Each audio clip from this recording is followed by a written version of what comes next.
Pour tout achat d'une micropelle Made in France Miguel 600 ou Miguel 700, recevez une remise de 300 € ou bien un accessoire offert de valeur égale en inscrivant le code promo France 600 dans la section commentaire de votre devis chez Proto Micro TP.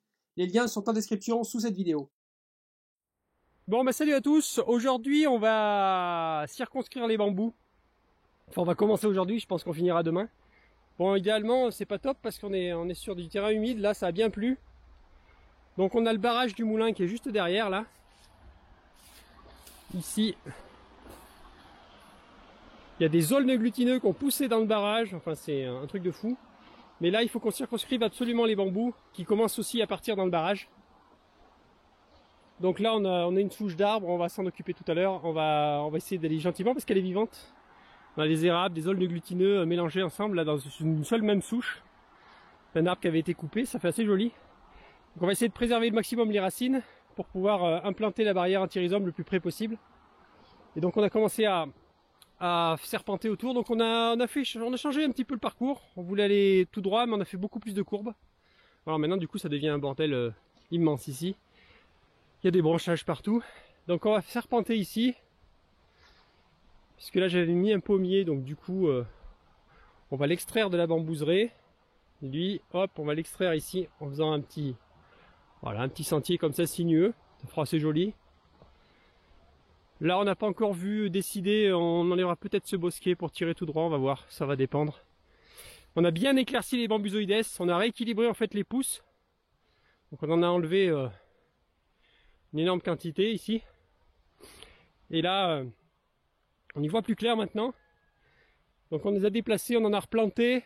On a rééquilibré parce que là on a toute la zone des bambusoïdes. Derrière on a la zone des mosso bambous, des Philostachys pubescents, les Eurocolis là-bas. Et donc les bambusoïdes avaient beaucoup poussé en fait. Donc on a rééquilibré les pousses pour que voilà, ils ne se mangent pas tous la vie, qu'ils soient assez équilibrés. Donc là on va voir pour passer ici.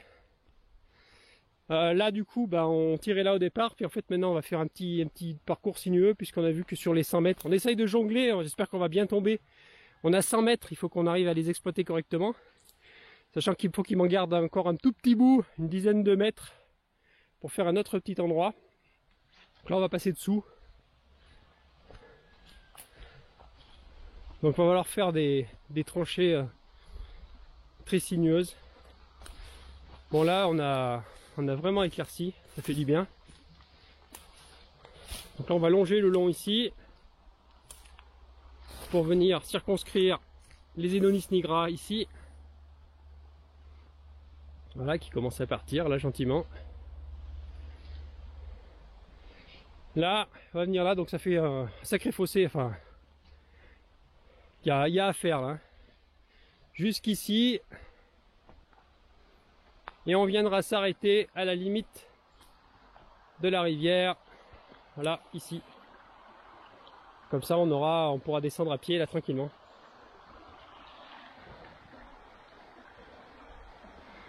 Voilà, donc on va attaquer ça. Je pense qu'il va nous falloir quand même un petit peu de temps. Après là la terre est collante, ça remplit le godet, donc je suis pas certain qu'on va bien y arriver aujourd'hui. Mais bon, il faut qu'on avance, hein. Là pareil, il en reste encore des bambusoïdes, on en a amené jusqu'ici.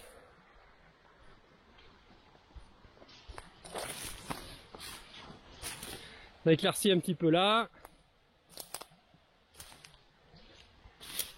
Là, commencer à percer un chemin qui va passer entre les deux, entre le mosso bambou et le bambusoïdes ici, qu'on rejoindra après.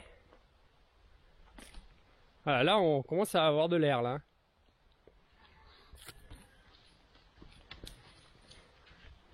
Puis après on mettra tout ça plat évidemment.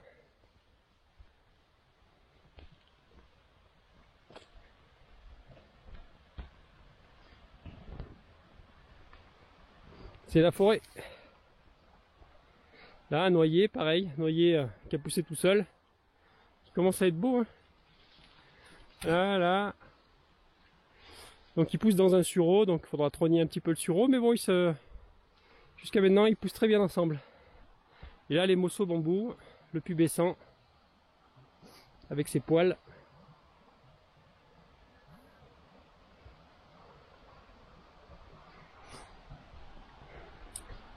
Bon allez, on y attaque. On va voir ce que ça donne.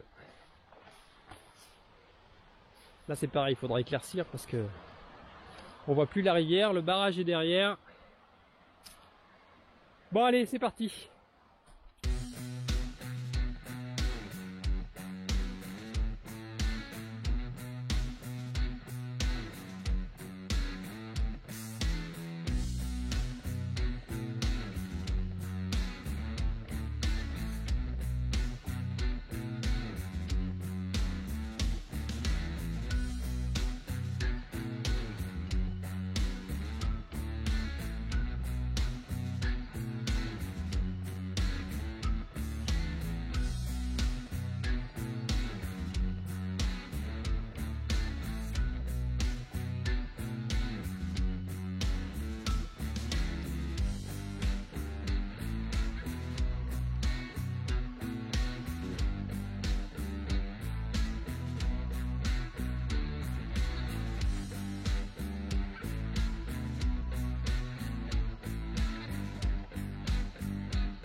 Ouais, donc maintenant, pour éviter d'abîmer les bambous derrière, là-bas, avec la rotation de la tourelle qui vient frotter, on peut décaler le pied de flèche, ce qui fait qu'on peut évacuer la terre un coup à droite, un coup à gauche, pour équilibrer, sans bouger la tourelle et abîmer les bambous derrière. C'est vraiment hyper utile, hein, la rotation du pied de flèche.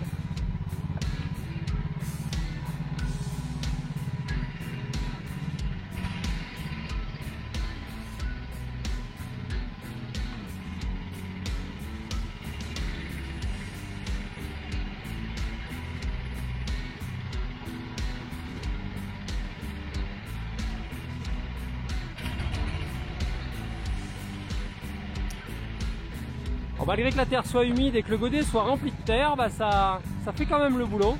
On est assez étonné parce que le godet est plein de terre. Il a plu, c'est détrempé, c'est pas le temps idéal pour faire ça, mais ça le fait quand même.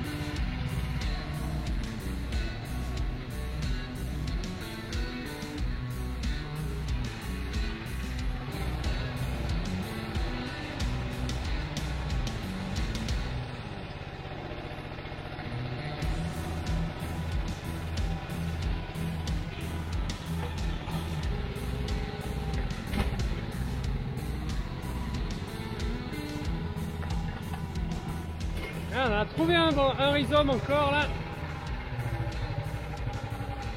Eh, vous voyez pas celui-là, hein? Eh oui. Donc il est quand même très loin du pied-mer déjà. Et il n'était pas sorti, hein. Il était pour l'année prochaine celui-là peut-être.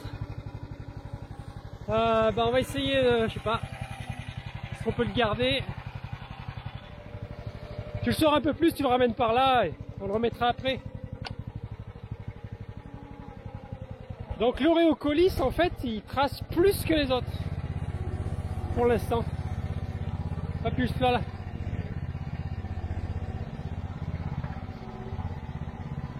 Ah, t'es dessus là.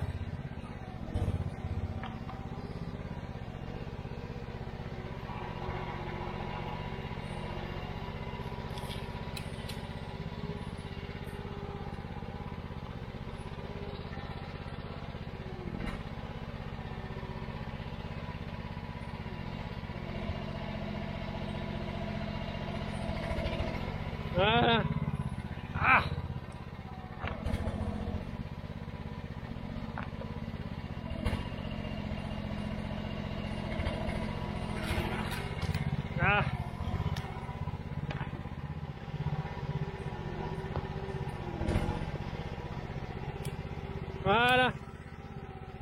Voilà, c'est bon là.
Bon, bah ça avance bien.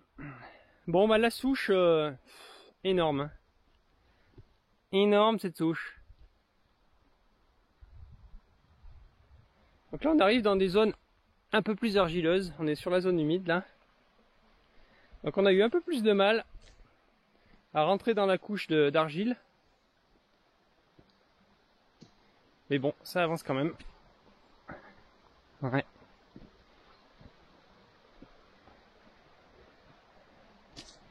Bon, bien content de ne pas l'avoir fait à la pelle, hein. Sacré morceau. Je sais pas combien on a de mètres au total. Bon, nous on a acheté 100 mètres, mais je sais pas si on en aura moins là, je pense. Bon, dernière section là. Les 6 derniers mètres, 7 derniers mètres et c'est fini. Bon, bah du coup pour tracer un parcours plus sympa, on a mis le Castillonnier inversa ici. On l'a déplacé. Il est très joli ce bambou. Donc on en a profité pour nettoyer les abords de la rivière. Bon, c'est pas terminé, mais il y a beaucoup plus d'air là qui circule.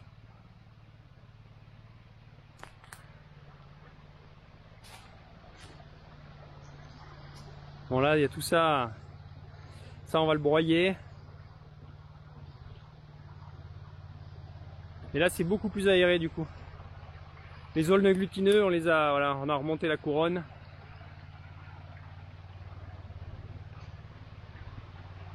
Voilà, là, on a de nouveau le chemin qui est praticable. Là, pareil, hein, tout ce qui est aulnes glutineux. Voilà. On remonte beaucoup plus haut les premières branches.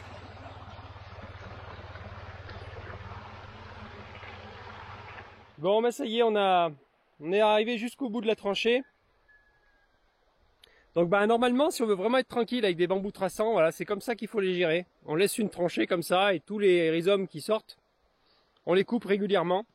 C'est le moyen le plus fiable. Bon, c'est très dangereux parce qu'on voilà, on se casse sa figure un peu de partout. Mais voilà, on peut voir que les rhizomes, on en a des grands qui traversaient là. Là, ici, là-bas, il y en a qui repartent là-bas. Donc on les fera longer le long là.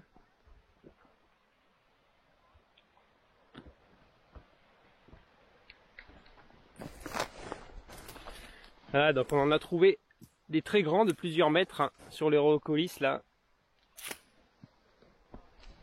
Donc au niveau des bambous, clairement moi je déconseille d'installer des bambous traçants, hein, des géants. Là nous on a vraiment des variétés qui sont traçantes, des variétés géantes.